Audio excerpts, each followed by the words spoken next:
किस तरीके से राजा रघुवंशी का मर्डर 2 जून 2025 को किया गया।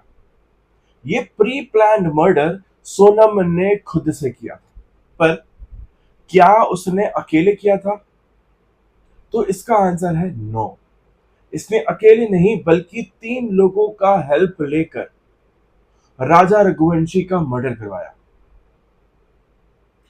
पूरी खबर आपको मैं इस वीडियो के थ्रू बताऊंगा कि सोनम कहां मिली, किस तरीके से मिली और उसने पूरे प्लान की शुरुआत कब की, कहां की और किस तरीके से प्लान को अंजाम दिया।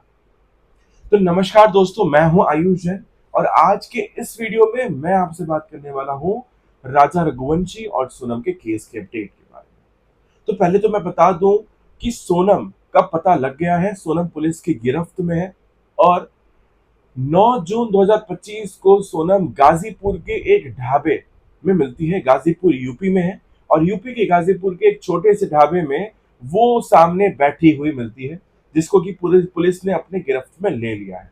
जो व्हाइट शर्ट और रेनकोट राजा रघुवंशी के बॉडी के बगल में मिली थी, ये दोनों ही चीजें राजा रघुवंशी की वाइफ सोनम की थी और सोनम ने ये सब कुछ प्लान करके रखा था।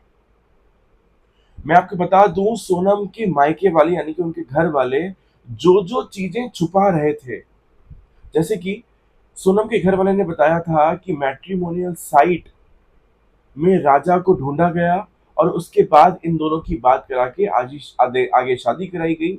ये वाक्य बिल्कुल और बिल्कुल झूठी थी, क्योंकि राजा की मां ने अपने इंटरव्यू में बताया, जो कि पहले नहीं बताया गया था, अब उन्होंने बताया है कि राजा की शादी एक्चुअली में कोई मैट्रिमोनियल साइट से देखकर की ही नहीं गई। इंदौर में एक पत्रिका छपती है जिसमें जो भी अनमैरिड होते हैं उनका नाम, उनका फोटो के साथ सब कुछ मेंशन होता है।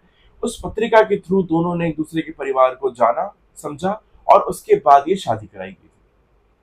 शादी के फिक्स होने के बाद राजा रघुवंशी बार बार सोनम से बात करने की कोशिश करता था, पर सोनम उससे बात नहीं करना चाहती थी।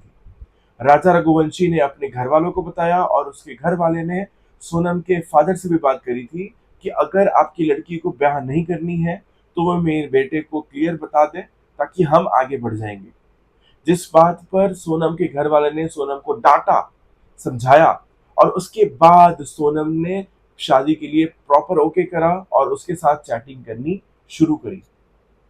सोनम ने आखिरकार ये सब कुछ क्यों किया? अपने 4 साल छोटे बॉयफ्रेंड राज के लिए इसने ये सारे काम किए थे। जी हाँ, राज नाम का एक लड़का जो कि सोनम का बॉयफ्रेंड है, वो भी 4 साल छोटा है।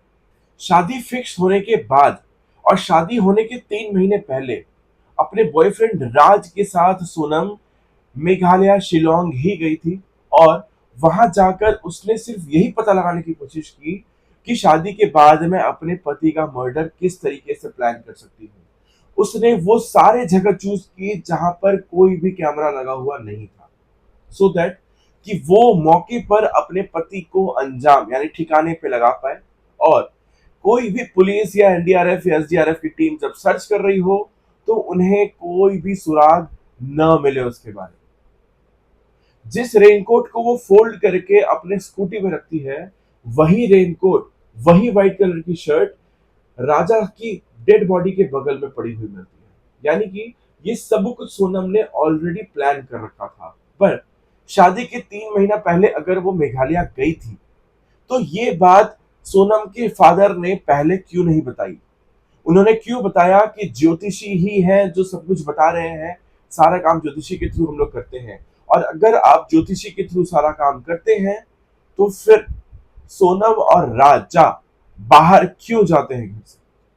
जबकि सोनम के सासू माँ, राजा की माँ ने बताया कि हम तो भेजने देना चाहते भी नहीं थे, पर सोनम ने खुद से फ्लाइट की टिकट कराई थी मेघालय लेके जाने की।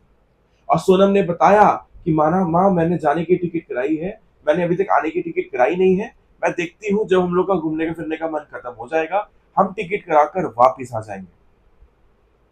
कोई भी ट्रिप 7 से 8 दिन से ज्यादा कौन ही करता है, पर उस लड़की ने वो सारे प्लान ऑलरेडी 3 महीने पहले से प्री प्लान रखे थे। ये राज जो बॉयफ्रेंड है, ये अपने ही फादर के बिजनेस में एक एम्प्लॉय की तरह काम करता है और 3 लड़कों को अपने इशारों पर नचाकर राजा रघुवंशी की बेरहम मर्डर करवा दी। सोचने वाली बात तो यह है कि जिस अग्नि को साक्षी मानकर सोनम ने शादी की थी, वही अग्नि को सोनम ने धोखा दिया है। जिस वक्त जिस जगह पर सोनम मिली है, उसे देखकर बिल्कुल ऐसा लगता है कि शायद वो बहुत ही जिंदगी से परेशान है और उसे गम है कि उसके पति की मर्डर हो गई। पर इस लड़की की वजह से अब लड़के अरेंज मैरिज करने के पहले भी चार चार बार सोचेंगे कि कहीं उनके साथ भी कुछ इस तरह का कर्म कांड न कर दिया जाए। मैं सभी लोगों से दरख्वास्त करूंगा कि आप शादी फिक्स होने के समय और फिक्स होने से पहले अपने ऑपोजिट साइड के लोगों को जरूर समझें कि वो कौन है, कैसे हैं और आगे इनका व्यवहार कैसा होने वाला है। क्योंकि जिस समय राजा रघुवंशी ने अपनी मां को कही थी कि ये लड़की मुझसे बात करना नहीं चाहती है, उस समय में ही शायद अगर राजा की मां ने एक्शन ले लिया होता तो शायद आज जिंदा होता। पर मैं काबिल तारीफ करूंगा मेघालय और शिलोंग के पुलिस का, जिन्होंने इतनी अच्छी केस की पड़ताल की और यूपी पुलिस की मदद लेकर उसे यूपी गाजीपुर से उठा लिया। इस तरह की और भी वीडियोस और अपडेट्स के लिए मेरे चैनल को फॉलो करना मत भूलिएगा। सब्सक्राइब करिए मेरे चैनल को और मैं अपनी हिंदी में जितनी भी डिटेल्स एंड न्यूज होती हैं, करंट अफेयर्स होती हैं, वो मैं अपलोड करता हूं जो आपको मिल जाएगी। मिलते हैं नेक्स्ट वीडियो में, तब तक के लिए बाय बाय।